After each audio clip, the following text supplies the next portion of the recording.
नमस्कार दोस्तों, मैं रमेश विश्वकर्मा आपका स्वागत करता हूं यूट्यूब चैनल एलआईसी इंश्योर पर।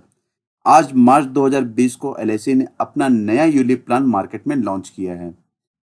दोस्तों, अगर आप यूलिप का मतलब नहीं जानते हैं तो आप इतना समझिए, ULIP plan unit linked insurance plan होता है।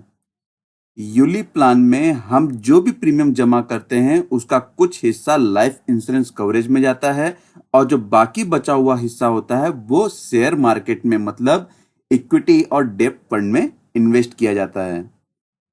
दोस्तों, वह है एलआईसी का SIIP प्लान, प्लान नंबर 852, जो कि रेगुलर प्रीमियम, यूनिट लिंक और individual life insurance plan provide करता है। रेगुलर प्रीमियम की अगर बात करें तो रेगुलर प्रीमियम में सालाना, छमाही, 3 महीना और महीना महीना प्रीमियम पे करने का ऑप्शन मिल जाता है। यूनिट लिंक के बारे में मैंने पहले ही बताया, ULIP plan, unit link insurance plan और इंडिविजुअल लाइफ इंश्योरेंस प्लान। मतलब एलिजिबिलिटी एंड कंडीशन की बात करें तो मिनिमम एज जो एंट्री एलआईसी ने रखा है 90 दिन कंप्लीट होना चाहिए। मैक्सिमम जो एज एंट्री है एलआईसी ने 65 वर्ष की निर्धारित किया हुआ है। पॉलिसी टर्म की बात करें तो जो मिनिमम मतलब कम से कम 10 साल पॉलिसी ली जा सकती है और ज्यादा से ज्यादा 25 वर्ष के लिए पॉलिसी ली जा सकती है। प्रीमियम जो पे करने का समय है वो एलआईसी ने कहा है कि जो भी आप पॉलिसी का टर्म चूज करते हैं उतना ही साल आपको प्रीमियम भरना होगा। बेसिक सम एश्योर्ड की बात करें तो एलआईसी ने कहा है 55 वर्ष से कम व्यक्ति को अपने सालाना प्रीमियम का 10 गुना रिस्क कवरेज यहां पर दिया जाएगा। अगर वही 55 साल से ज्यादा का व्यक्ति प्लान लेता है तो उसे 7 गुना उसके सालाना प्रीमियम का रिस्क कवर दिया जाएगा। अब मिनिमम प्रीमियम की अगर बात करें तो एलआईसी ने इसमें मिनिमम प्रीमियम निर्धारित किया हुआ है, जो कि ईयरली 44,000 है, हाफ ईयरली 22,000 है, क्वार्टरली 12,000 है, मंथली एनएसीएच मतलब जो बैंक से डायरेक्ट डिडक्ट होगा वो मिनिमम 4,000 रुपया है।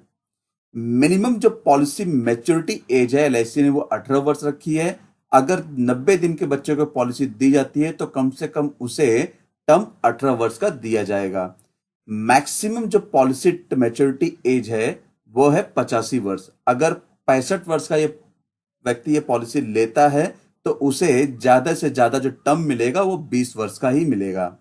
इस प्लान में अगर रिस्क कवरेज की बात करें तो एलआईसी ने कहा है कि लाइफ एश्योर्ड की उम्र अगर 8 वर्ष से कम है तो उसे पॉलिसी के 2 साल कंप्लीट होने पर रिस्क कवरेज मिलेगा, या तो उसका 8 वर्ष कंप्लीट होने पर रिस्क कवरेज दिया जाएगा। अब इन दोनों में से जो पहले आएगा वही रिस्क कवरेज दिया जाएगा। एग्जाम्पल देखते हैं, अगर सपोज 5 साल का बच्चा है, उसे ये पॉलिसी दी गई है तो उसका जो पॉलिसी का समय है कंप्लीशन होने का 2 साल पहले आएगा, मतलब 7 साल की उम्र से ये उसका रिस्क कवर चालू हो जाएगा। 8 साल से उम्र के ज्यादा व्यक्ति को, बच्चे को अगर ये पॉलिसी दी जाती है तो उसका जो रिस्क कवरेज है पॉलिसी लेने के तुरंत ही चालू हो जाएगा। इस प्लान में अगर बेनिफिट की बात करें तो डेथ बेनिफिट ऑप्शन में अगर बीमा धारक की मृत्यु उसके date of commencement of risk के पहले हो जाती है तो यहां पर नॉमिनी को यूनिट फंड वैल्यू दे दिया जाएगा। अब देखें, जैसे मैंने बताया था कि रिस्क कवरेज में अगर 8 साल से कम बच्चों की पॉलिसी दी जाती है तो उसका 2 साल के बाद रिस्क कवरेज चालू होता है। अगर यही डेट बीमा धारक का पॉलिसी लेने के बाद मतलब डेट ऑफ कमेंसमेंट रिस्क के बाद होती है, यहां पर नॉमिनी को जो भी अमाउंट हायर होगा वो दिया जाएगा। तो देख रहे तो वो कौन सा अमाउंट है। पहला है बेसिक सम एश्योर्ड, दूसरा है यूनिट फंड वैल्यू, तीसरा है 105% ऑफ टोटल प्रीमियम पेड, जो भी प्रीमियम पे किया उसका 105%। अब इन तीनों में से जो भी अमाउंट ज्यादा होगा वो नॉमिनी को दे दिया जाएगा। मैच्योरिटी बेनिफिट की बात करें तो पॉलिसी होल्डर को यूनिट फंड वैल्यू के साथ में refund of total mortality charge भी दिया जाएगा। इस प्लान में एलआईसी ने एक अच्छा ऑप्शन भी जोड़ा है गारंटीड एडिशन का, जैसे कि अगर जो भी आप प्रीमियम पे करते हो, अगर आपने मिनिमम 6 साल प्रीमियम पे किया है तो एलआईसी उस प्रीमियम का 5% आपके पॉलिसी के साथ में जोड़ देगी। और 10 साल अगर आपने प्रीमियम पे किया 10% जोड़ेगी, 15 साल प्रीमियम पे किया तो 15 साल जोड़ेगी, 20 साल पे 20%, 25 साल पे 25%। मतलब जो भी बेनिफिट होगा वो एक समय के बाद काफी आपको अच्छा रिटर्न देगा। ऑप्शन बेनिफिट की बात करें तो एलआईसी ने इसमें linked accident death benefit option rider जोड़ने का एक विकल्प दिया है। इसे आप अपने पॉलिसी के साथ में ऐड भी कर सकते हैं, जिसके लिए एलआईसी छोटा सा प्रीमियम चार्ज करती है। दोस्तों ऑलरेडी मैंने इसके ऊपर एक वीडियो बनाया हुआ है जिसका लिंक मैं नीचे डिस्क्रिप्शन बॉक्स में दे दूंगा।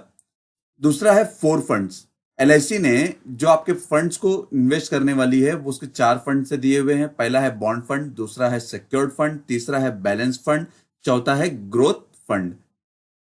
तीसरा जो ऑप्शन है partial withdraw option from 6 year, मतलब 6 साल के बाद आप पैसे को पार्शियली विड्रॉ कर सकते हैं, जिसके ऊपर मैं आपको एक एग्जांपल भी दूंगा कि कितना आप विड्रॉ कर सकते हैं। Option to receive death benefit in instalment, इसके ऊपर भी मैं आपको एक एग्जांपल देके बताऊंगा। Partial withdrawal options from 6 year, अगर इसकी बात करें तो पार्शियल विड्रॉ करने के लिए 6 साल के बाद अगर विड्रॉ करने के लिए जो प्रपोजर है लाइफ एश्योर्ड है उसकी एज कम से कम 18 वर्ष होनी चाहिए या तो उससे ज्यादा होनी चाहिए। 0 साल मतलब 90 दिन से लेके 18 वर्ष से कम के बीच में जो भी बच्चा इसमें पार्शियल विड्रॉ नहीं कर सकता। दूसरा ऑप्शन है partial withdrawal may be in the form of fixed amount, मतलब एक अमाउंट होगा या तो जो भी आपका यूनिट्स है, फंड वैल्यू है, वो आप विड्रॉ कर सकते हैं। अगर इसको एक एग्जाम्पल के साथ में देखें कि कितना आप विड्रॉ कर सकते हैं परसेंटेज में, तो वो है पॉलिसी ईयर्स 6 से लेकर 10 साल में 20% of fund unit fund withdraw कर सकते हैं, 11 से 15 साल में 25%, 16 से 20 साल में 30%, 21 से 25 साल में 35%। Option to take receive death benefit in instalment, इस ऑप्शन को अगर बीमा धारक अपने पॉलिसी के साथ में ऐड करता है तो यहां पर नॉमिनी को मतलब death benefit in instalment death होने पर जो भी एक लमसम अमाउंट मिलेगा, जो क्लेम अमाउंट मिलेगा, वो उसे इंस्टॉलमेंट में ले सकता है। लेकिन बीमा धारक को बीमा लेते समय यह कंफर्म करना होगा कि मृत्यु के बाद जो भी डेथ क्लेम अमाउंट हो या तो उसे एक लमसम में दिया जाए या तो वो इंस्टॉलमेंट में दिया जाए। जो ऑप्शन एलआईसी ने दिया इंस्टॉलमेंट का वो 5 साल, 10 साल, 15 साल है, किसी भी एक ऑप्शन को चूज करना होगा। ऑलरेडी मैंने इस टॉपिक पर वीडियो बनाया हुआ है जिसका लिंक मैं नीचे डिस्क्रिप्शन बॉक्स में दे दूंगा, जिसके माध्यम से आप समझ पाएंगे कि इस ऑप्शन को ऐड करने पर क्या बेनिफिट्स मिलते हैं। चार्जिंग स्ट्रक्चर की बात करें तो प्रीमियम एलोकेशन चार्जेस में एलआईसी ने कहा है कि ईयरली मतलब ऑफलाइन अगर पॉलिसी लेते हैं या फिर ऑनलाइन पॉलिसी लेते हैं तो फर्स्ट ईयर में 8% होगा, ऑनलाइन में 3% होगा, 2 से लेके 5 साल के बीच में 5.50 ऑफलाइन होगा और ऑनलाइन 2% होगा। उसके बाद 3% ऑफलाइन होगा और ऑनलाइन 1% रहेगा। मोर्टेलिटी चार्जेस की अगर बात करें तो एलआईसी ने इसमें यह भी कहा है कि ये वो चार्जेस है जो सम एट रिस्क पर डिपेंड करता है और दूसरा उसका जो लिवाइड है यूनिट फंड वैल्यू वो लेस देन रिस्क कवर होता है।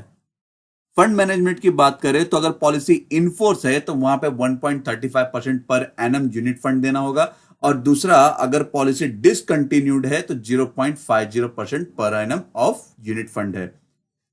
फिर आता है हमारा पॉलिसी एडमिनिस्ट्रेशन चार्जेस जो कि नॉट एप्लीकेबल है।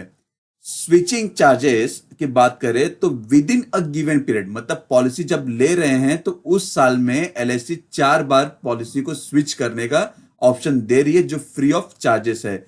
उसके बाद जब भी आप स्विचेस करेंगे तो वो पर चार्जेस पर 100 रुपीज चार्ज करेगी। डिसकंटिन्यू चार्जेस की बात करें तो एलआईसी ने यहां पे 2 ऑप्शन दिया हुआ है। अगर पॉलिसी का 50,000 से कम का प्रीमियम है तो उसमें कितना डिसकंटिन्यू चार्जेस है, अगर 50,000 से ज्यादा का प्रीमियम है तो उसमें कितना डिसकंटिन्यू चार्जेस है। तो फर्स्ट ईयर में 20% ऑफ एपी मतलब एनुअलाइज प्रीमियम और यूनिट फंड वैल्यू का जो 20% होगा वो 3,000 मतलब मैक्सिमम 3,000 रुपया है। अबव में 6% ऑफ मतलब 6,000 रुपया मैक्सिमम है। इसी तरह सेकेंड ईयर की अगर बात करें तो मिनिमम 50,000 वाले प्रीमियम में मैक्सिमम 2,000 का डिसकंटिन्यू चार्जेस है और 50,000 से ज्यादा के प्रीमियम में 5,000 का डिसकंटिन्यू चार्जेस है। इसी थर्ड ईयर में 1,500 है और 4,000 रुपया है, फोर्थ ईयर में 1,000 और 2,000 रुपया है। 5वें साल से लेके पॉलिसी के टर्म तक कोई भी डिसकंटिन्यू चार्जेस एलआईसी नहीं लेगी। सरेंडर फैसिलिटी की बात करें तो यहां पे एलआईसी ने 2 ऑप्शन दिया हुआ है। पहला है अगर बीमा धारक पॉलिसी लेने के बाद 5 साल के पहले लॉक इन पीरियड में अगर पॉलिसी को सरेंडर करता है तो उस कंडीशन में जिस वर्ष में वो पॉलिसी को सरेंडर करता है उसका डिसकंटिन्यूड चार्जेस लिया जाएगा। जैसे कि मैंने आपको बताया था 1 साल से लेकर 5 साल के बीच में वो चार्जेस यहां पे लिया जाएगा।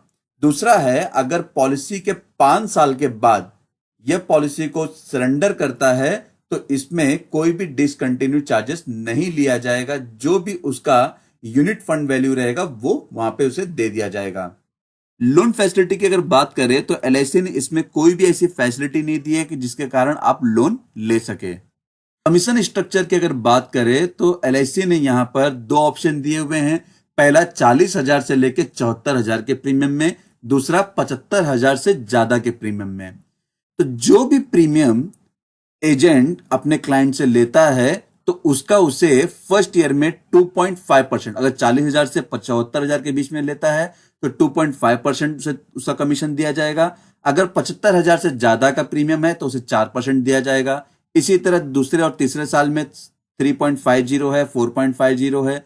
फिर उसके बाद चौथे साल से लेके पॉलिसी के टर्म तक 4.5% दोनों ऑप्शन में है। लेकिन लास्ट ईयर में जो भी कमीशन आएगा वो 4.5% रहेगा 40 से 74,000 के बीच में, और 75,000 के ऊपर की पॉलिसी में जो प्रीमियम रहेगा उसमें 7% उसे कमीशन दिया जाएगा प्रीमियम का। धन्यवाद दोस्तों, आपको ये वीडियो कैसा लगा जरूर बताइएगा। वीडियो को लाइक करना ना भूलें, जिससे मुझे काफी प्रोत्साहन मिलता है कि मैं और भी जानकारी आपके साथ में साझा करूं। दोस्तों, अगर आपको इंश्योरेंस से रिलेटेड कोई भी इंफॉर्मेशन चाहिए तो आप मेरे वेबसाइट www.licinsure.in पर विजिट कर सकते हैं। अपने सवाल मुझे licinsure1@gmail.com पर पूछ सकते हैं। साथ में कमेंट बॉक्स में कमेंट भी कर सकते हैं। चैनल को सब्सक्राइब कर दे और बेल आइकन बटन के साथ में ऑल ऑप्शन पर क्लिक कर दे, जिससे मेरे वीडियो का नोटिफिकेशन आपको सबसे पहले मिले। धन्यवाद दोस्तों।